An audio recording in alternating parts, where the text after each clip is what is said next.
Bird and Kip, Winter Fun, Episode 2, The Blizzard.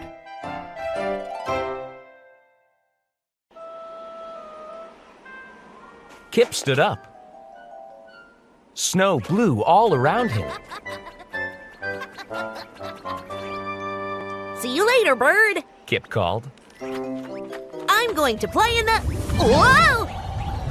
A strong gust of wind blew. Kip flew through the air.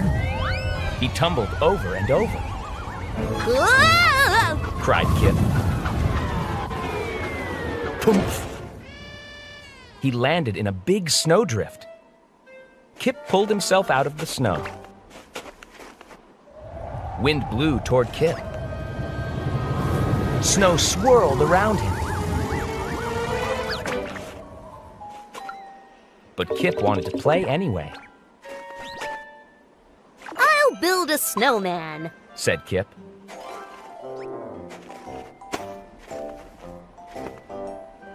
He rolled snow into a ball. Soon he had a huge snowball.